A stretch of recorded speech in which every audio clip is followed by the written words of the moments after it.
Jurassic Park? It's a velociraptor.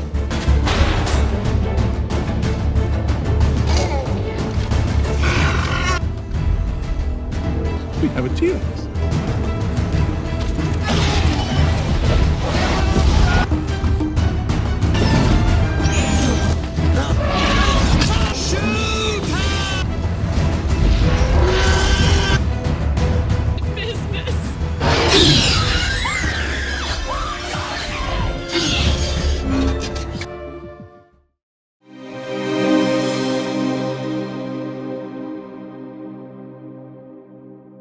Film dibuka dengan proses pemindahan kargo pada suatu pulau bernama Isla Nublar di Costa Rica.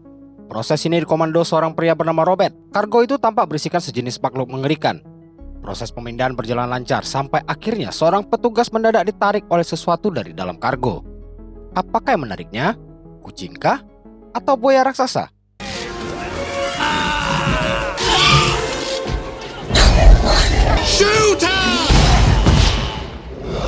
Scene pindah ke area pertambangan batu amber di Republik Dominika. Akibat insiden pekerja yang mati diserang sesuatu tadi, seorang pengacara bernama Genaro gak pakai Gattuso datang untuk nemuin seseorang bernama John Hammond. Sebab pulau pribadinya akan diinspeksi. Namun inspeksi akan dibatalkan seandainya Hammond bisa dapatkan dukungan ahli di bidang yang dibutuhkan.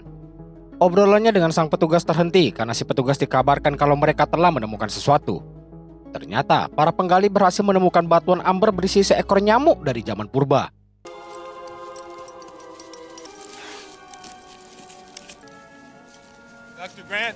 Kini ke Montana. Pasangan ilmuwan dan penggali fosil dinosaurus bernama Dr. Grant dan Dr. Ellie sedang ditunjukkan teknologi baru buat lihat isi dalam tanah tanpa perlu digali.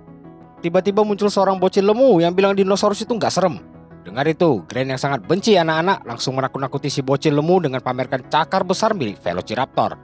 Yang jelas buat si bocil bakal mimpi buruk nanti malam. Sesudah itu tiba-tiba sebuah heli mendarat di area penggalian yang bisa merusak fosil. Grant datangi si pilot heli dengan emosi dan diberi petunjuk untuk masuk ke kabinnya. Tanpa menunggu, Grant masuk ke kabin buat lihat siapa orang kurang ajar yang mendarat seenaknya di situs penggalian.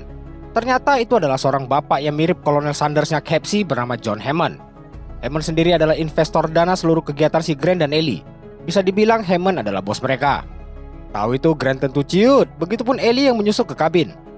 Kedatangan Hammond ialah untuk menceritakan mengenai rencananya membuka taman konservasi hewan di pulau pribadinya untuk publik tahun depan. Namun sebelum dibuka, Hammond harus dapat jaminan dukungan dari para ahli di bidang konservasi tersebut.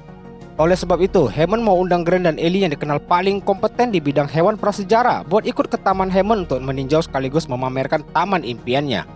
Hammond juga janjikan pendanaan penuh selama 3 tahun buat proyek penggalian mereka kalau mereka bersedia ikut. Taman apa yang mau dibuka Hammond sampai dia butuh ahli di bidang prasejarah? Mari kita pura-pura nggak tahu dulu biar seru.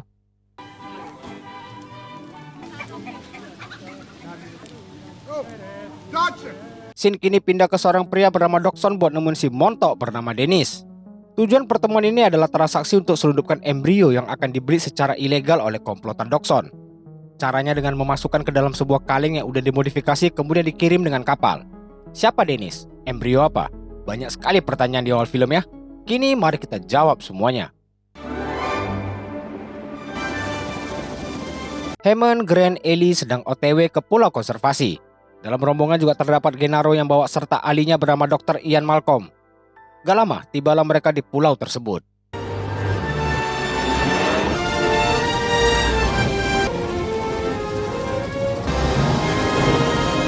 Setibanya di pulau, mereka dijemput 2 mobil jeep menuju kantor utama pulau.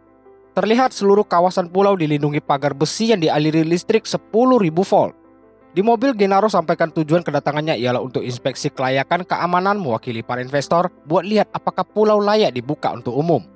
Tiba-tiba Hammond minta mobil berhenti buat tunjukkan karya serta tujuan dari mega proyek taman konservasinya, yaitu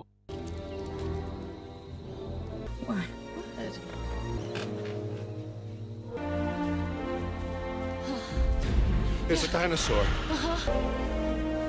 ya, nenek moyang jerapah bernama Brachiosaurus. Apa yang dilihat jelas mengagetkan Grant, Ellie, serta Ian. Gak cuma dino herbivora aja, Hammond juga bilang mereka punya T-Rex di taman. Dengar kata T-Rex, Grant kaget sampai dengkulnya lemas. Dan selamat datang di Taman Jurassic.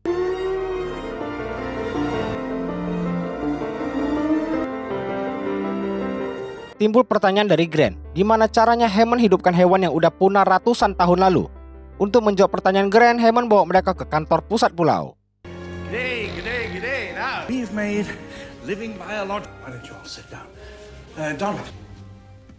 Hello. Rombongan diajak masuk ke ruangan studio untuk menayangkan penjelasan bagaimana para dinosaurus dihidupkan kembali. Jawaban pertanyaan itu adalah teknologi cloning. Untuk bisa cloning hewan yang udah punah, mereka menggunakan darah para dino yang pernah dihisap nyamuk pada zaman prasejarah. Nyamuk-nyamuk itu terkadang banyak yang mati terperangkap getah dari pohon. Kemudian setelah lama terkubur, nyamuk dalam getah berubah menjadi fosil dalam amber yang tim Hammond gali. Lalu, dengan teknologi super canggih di masa itu, mereka mengambil darah berisi jutaan jaringan DNA dinosaurus untuk direka ulang secara genetik. Tapi DNA yang udah terkubur begitu lama pastinya meninggalkan lubang-lubang dalam jaringannya. Maka, dengan bantuan komputer super dan ilmuwan keluar pintar, mereka tutupi jaringan kosong tersebut dengan DNA dari kodok yang bisa merekayasa DNA dino menjadi utuh kembali. Hingga akhirnya berhasil menciptakan telur dinosaurus sesuai DNA. Selanjutnya, Hammond putar kursi penonton untuk melihat laboratorium di mana para ilmuwan berkarya menghidupkan dinosaurus. Lihat lab, ketiga ilmuwan jadi nggak sabar buat tahu lebih. Tanpa izin RT RW, mereka paksa pergi buat bisa masuk ke lab. Masuk ke dalam, mereka bertemu kepala ilmuwan bernama Henry. Gak jauh dari posisi Henry, terdapat sebuah telur yang akan menetas. Lihat itu, Hammond jadi histeris karena udah nunggu momen-momen seperti itu. Dengan senangnya, Hammond membantu kelahiran seekor baby dino. Henry jelaskan kalau para dino cuma bisa dikembangbiakkan di dalam lab karena mereka sengaja membuat semua dino lahir sebagai betina agar bisa mengontrol populasi mereka. Walau begitu, menurut Ian, suatu hari kelak yang namanya kehidupan pasti akan mencari jalannya sendiri untuk bisa berkembang biak. Di saat bersamaan, Grant kaget karena mereka juga menghidupkan Velociraptor. Sebab Velociraptor dikenal sebagai spesies dino paling pintar dan merupakan pemburu sejati dibandingkan semua spesies yang ada termasuk T-Rex. Untuk lihat yang dewasa, mereka pergi ke kandang Velociraptor dewasa yang akan kita panggil Raptor. Di sana, seekor sapi hidup sedang dimasukkan ke kandang untuk memberi makan para raptor. Begitu sapi diturunkan, terdengar serangan brutal para raptor dari balik rerumputan. Datang juga si Robert sebagai kepala keamanan taman menjelaskan kesaktian raptor. Mereka punya kecepatan cheetah dan kemampuan berpikir yang sangat tinggi. Itulah mengapa mereka dikurung dan diberi makan dalam kandang, karena mereka selalu mencari cara menyerang serta mencoba kabur. Bahkan mereka terus mencari kelemahan pagar listrik untuk mencoba peluang keluar dari kandang.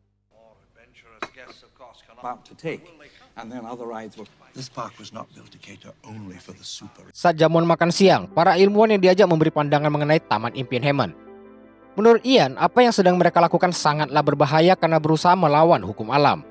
Begitupun dari Ellie yang anggap bagaimanapun para dino adalah hewan agresif yang gak bakal bisa dikontrol dengan apapun. Sedangkan Grant menyatakan rasanya sulit membayangkan dino yang udah punah 65 juta tahun bisa hidup dengan manusia secara berdampingan. Obrolan mereka harus terhenti karena Hammond kedatangan tamu, yakni makhluk yang paling dibenci Grant bernama anak-anak. Cucu Hammond bernama Lex dan tim datang berkunjung atas undangan Hammond buat tur keliling pulau. Sejurus kemudian, dua mobil elektrik yang berjalan sesuai jalur datang menjemput mereka. Mobil ini juga dilengkapi teknologi touchscreen yang jelas masih asing di masa itu. Bocil tim yang doyan dengan buku karangan Grant terus ngekorin kemanapun dia pergi. Grant yang anti bocil ini pun dengan susah payah berhasil menyingkirkan si tim dan pindah ke mobil berisi Ellie dan Ian. Di sisi lain, Robert info tentang badai yang akan menerpa pulau ke Hammond. Biar begitu, Hammond tetap minta Nick Fury muda yang bernama Ray di sini buat mulai program tur taman. Setelah diaktifkan, mobil-mobil itu pun berjalan mengikuti jalur hingga masuk ke gerbang utama Jurassic Park. Hey, look! What do they got in there, King Kong? Perhentian pertama mereka adalah kandang Dilophosaurus, dino karnivora yang merupakan nenek moyang kada leher kembang. Dino spesies ini menyerang dengan meludahi mangsanya. Ludahnya sendiri terkandung racun yang sebabkan kebutaan maupun kelumpuhan. Sayangnya, tidak terlihat seekor pun para Dilophosaurus setelah lama ditunggu. Di kantor sendiri, Ray jelaskan malfungsi pada mobil listrik yang diakibatkan belum selesainya sistem komputerisasi. Dengar itu, Hammond pun minta si gemoy yang rupanya seorang programmer taman buat cepat dibereskan. Dennis terus berkilah dengan alasan budget dan kekurangan staf, jadi Hammond diminta bersabar karena kerjaan Dennis tidak sesuai gajinya. Di tengah perdebatan, Robert minta mereka diam karena tur memasuki area kandang T-Rex. Man creates dinosaurs. Lama ditunggu, T-Rex nggak muncul-muncul. Jadi mereka coba dengan memancingnya pakai seekor embek. Namun akibat semua betina, si T-Rex pun tetap malu-malu buat menampakkan diri. Alasan lain ialah karena T-Rex itu pemburu jadi dia nggak mau dikasih makan. Lagi-lagi para penonton dibuat kecewa, begitu juga Hammond yang merasa malu sama turnya. Let's say drop water. Don't move. I'm going to do the same thing. Start with the same. Perjalanan kembali dilanjutkan dengan pemandangan Ian yang godain Ellie tepat di depan mata Grant. Mantap. Entah karena cemburu atau hal lain, Grant mendadak keluar dari mobil yang diikuti rombongan lain. Sementara itu di kantor, Dennis terus menunggu momen untuk mencuri embrio Dino. Sedangkan Grant dan yang lain berjalan ke area hutan untuk melihat Dino secara langsung sambil digandeng Lex dan di Terror Team. Waktu didatangi, ternyata itu seekor Triceratops herbivora yang lagi kelenger. Kesempatan itu tentu dimanfaatkan Grant dan lain buat memegang langsung seekor Dino. Ellie yang coba periksa liur si Dino menyimpulkan bahwa si Dino keracunan makanan. Petugas di sana juga cerita tentang gejala Triceratops tersebut ibarat orang kobam yang disertai sulit bernapas. Dengar itu, Ellie yakin ada tanaman beracun di sekitar yang jadi penyebab. Lalu, dia jalan keliling dan nemuin sejenis tanaman beri beracun yang dijelaskan si petugas gak mungkin dimakan para dino. Hanya ada satu cara buat buktikan, yaitu memeriksa pup si Triceratops.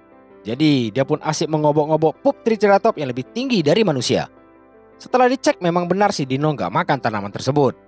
Di kantor sendiri, Robert ingatkan kalau badai mulai mengarah ke mereka sehingga semua staf diminta pulang dengan kapal terakhir dan tur taman harus dihentikan lebih awal.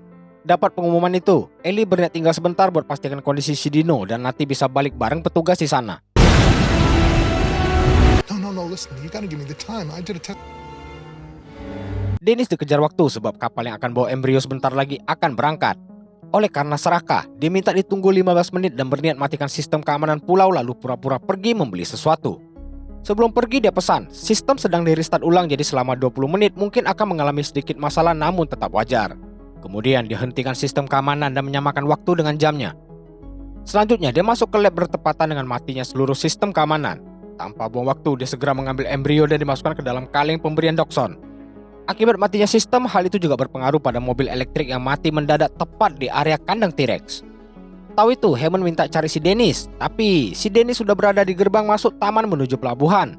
Dengan setelan manual, dia buru-buru buka buat masuk meninggalkan Ray, Hammond, dan Robert. Untungnya, pagar listrik milik Velociraptor masih terhubung. Namun, timbul pertanyaan, kenapa pagar lain dimatikan? Itu karena Dennis butuh jalan potong lewat kandang para dino. Akibat hujan, dia tabrak papan petunjuk ke pelabuhan yang buat dia sendiri kini bingung harus lewat mana. Ray di kantor juga bingung karena sistem yang dibangun Dennis dilindungi password. Belum lagi jaringan telepon juga terputus. Kini mari kita lihat keadaan para turis taman.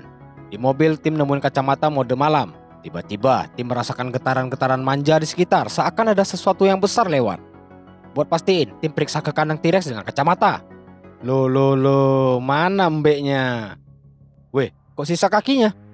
Ternyata si kambing udah jadi makanan si karnivora bernama Tyrannosaurus Rex. Gennaro auto-ngibrit dari mobil menuju toilet buat sembunyi. Saat itu jugalah Ian dan Grant tahu ada sesuatu yang salah setelah pagar dirusak. Lalu nongollah T-Rex tepat di antara mobil mereka.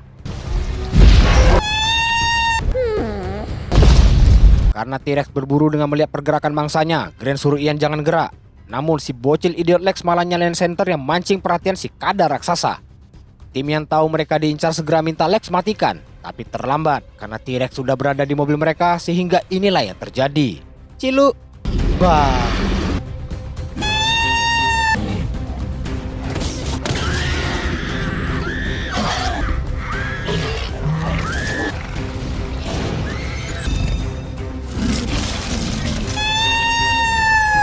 Lihat para bocil dalam bahaya, dua ilmuwan ini pun berubah menjadi pendekar dengan memanfaatkan flare sebagai pengalihan.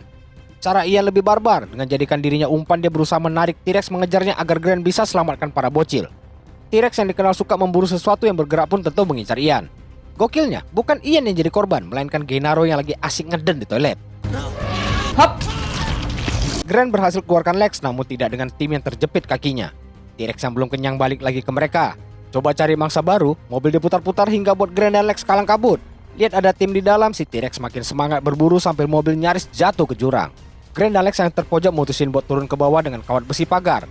Saat hendak pindah posisi kawat, mobil pun berhasil didorong jatuh T-Rex. Balik kantor, tidak ada yang bisa Ray lakukan buat benerin sistem. Apalagi dia harus bongkar 2 juta baris coding buat ngakalin sistem keamanan agar menyala. Tahu itu, Hammond minta tolong Robert buat pergi menjemput cucunya. Robert gak sendiri karena Ellie juga mau ikut buat pastikan Grant selamat. Semua kekacauan ini akibat si montok Dennis yang masih sibuk menuju pelabuhan. Akibat jarak pandang yang pendek, mobil Dennis terperosok ke area berlumpur. Gak mau buang waktu, dia turun buat ikatkan kawat penambat buat tarik keluar mobil dari lumpur. Waktu dia ikatkan tali ke pohon itulah muncul Dilophosaurus menemaninya. Tahu diincar, Dennis main cepat seraya bergegas balik ke mobil. Dilophosaurus tadi pun terus ikutin yang buat Dennis ketakutan. Dennis coba alihkan dengan kayu pun gak berguna, jadi dia berusaha cuek. Dilophosaurus yang gak suka dicuekin ini pun akhirnya marah lalu meludahinya. Dennis berusaha kabur tapi kembali diludahi matanya. Dalam kondisi itu kaleng berisi embrio jatuh tanpa dia sadari. Dennis lanjut masuk mobil namun harus terima azab sebagai koruptor.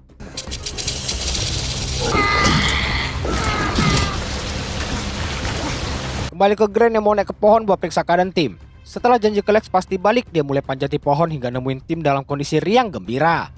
Kondisi mobil yang bisa jatuh setiap saat memaksa Grant harus cepat keluarkan si bocil. Begitu keluar, mobil pun ikutan jatuh yang buat mereka harus balapan agar tidak digeprek mobil.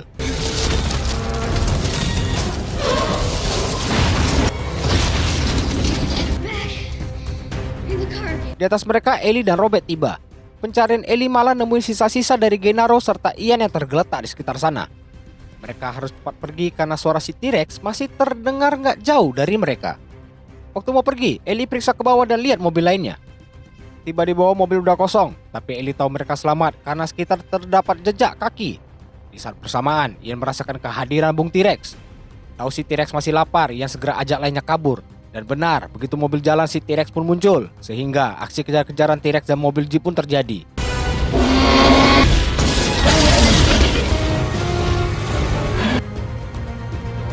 Aksi balapan tadi bisa didengar Grant dan para bocil. Demi keamanan, mereka putuskan buat bermalam di atas pohon. Di atas mereka bisa lihat penampakan para Brachiosaurus yang katanya lagi nyanyi. Grant yang grupis dino ini pun coba menarik perhatian mereka dengan siulan. Setelah itu dia ajak dua bocil buat tidur sehingga jadilah dia babysitter para bocil yang sangat dia benci.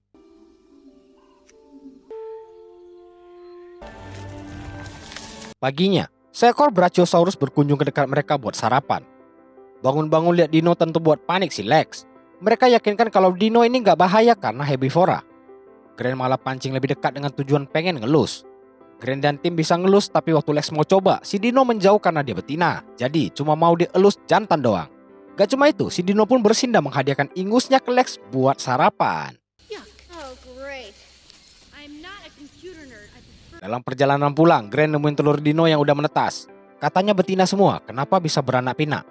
Rupanya menurut Grant, DNA kodo yang mereka pakai termasuk jenis kodo Afrika Barat yang dikenal bisa mengganti kelamin. Ganti kelamin.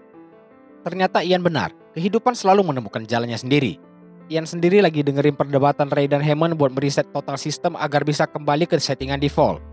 Apabila dilakukan, secara teori listrik akan kembali berfungsi dengan dinyalakan secara manual. Walau beresiko karena para dino bisa kabur keluar pulau. Mau nggak mau mereka harus lakuin demi keselamatan yang lain.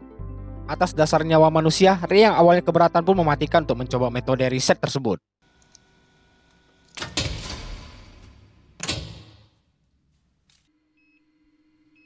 Rupanya benar, sistem kembali aktif. Walau begitu, cuma komputer aja yang nyala sedangkan listrik dan lainnya harus dinyalakan secara manual. Karena itu, Ray segera menuju ke gudang pemeliharaan buat nyalakan listrik. Selagi dia ke sana, Hammond ajak Robert dan Ellie buat sembunyi di ruang bunker. Di sisi lain, Grant yang jalan balik ketemu sekumpulan dino spesies Gallimimus lagi lari maraton.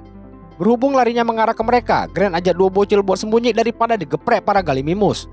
Dengan bersembunyi di balik pohon tumbang, mereka pun disuguhi aksi T-Rex yang berburu sarapan. Gak mau jadi makanan penutup, mereka segera kabur dari sana.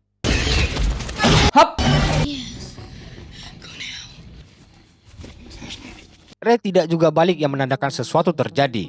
Buat cari tahu sekaligus hidupkan listrik, Ellie mau nyusul si Ray ke gudang. Dia nggak sendiri karena Robert siap menemani buat menjaganya. Sedangkan Hammond disuruh tinggal buat mengarahkan mereka nanti dengan radio HT.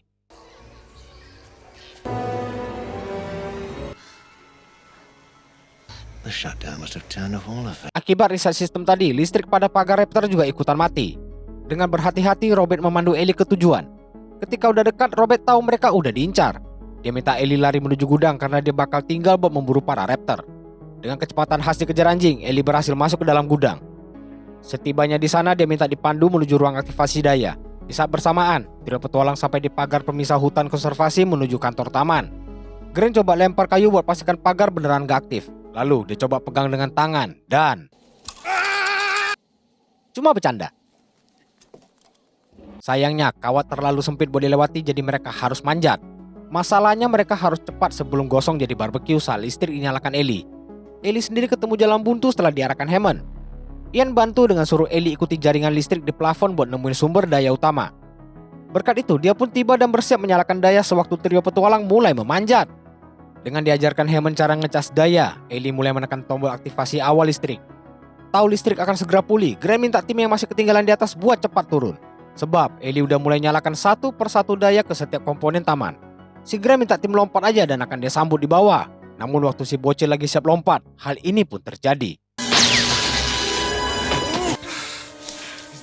Selain listrik nyala, Ellie dapat bonus berupa kunjungan raptor.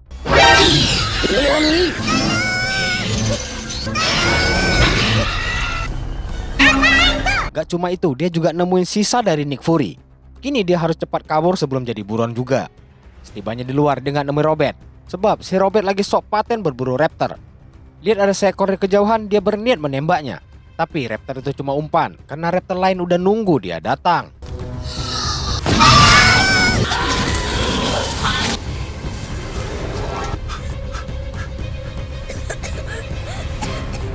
Tim yang gak bernapas berhasil diselamatkan Grant dengan CPR.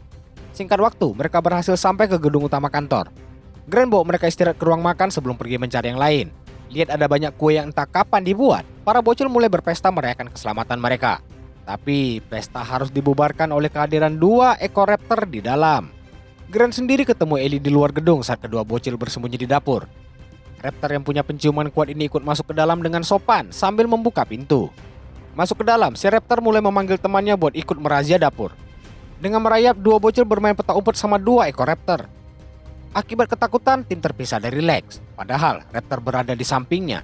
Untung raptor masih bisa dialihkan Lex yang membuat suara sembari coba ngumpet ke dalam counter table yang pintunya nggak bisa ditutup. Karena itu posisinya ketahuan para raptor. Jadi dia pun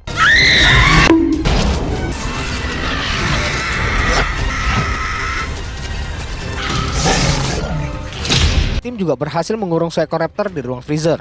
Lalu dia dijemput Lex buat diajak kabur. Belum sempat keluar, posisi mereka dilihat raptor lain. Nani?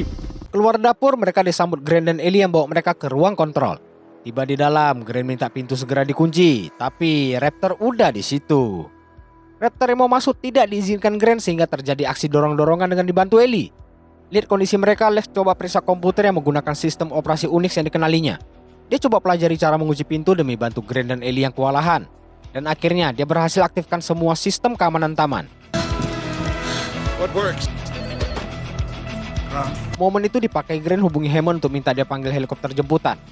Gak taunya si raptor hampir menerobos masuk. Dengan tangga mereka masuk ke ventilasi buat jalan kabur. Apakah berhasil?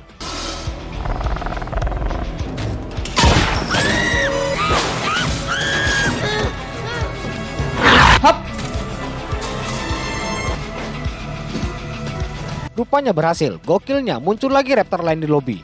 Yang di atas juga udah nyusul dan ikut lompat ke gantungan fosil tulang dino. Keadaan kacau itu memaksa mereka semua harus turun dengan kondisi gantungan yang ikutan lepas. Namun mereka udah terkepung raptor dan gak bisa lagi kabur. Tapi tiba-tiba ya, bosnya Dino datang. Seekor lagi berusaha melawan karena gak terima temannya mokat digigit T-Rex. Momen itu dimanfaatkan yang lain buat kabur dengan Hammond dan Ian tiba buat jemput mereka. Sedangkan T-Rex bisa menghabisi raptor lain buat nunjukin siapa predator puncak sesungguhnya.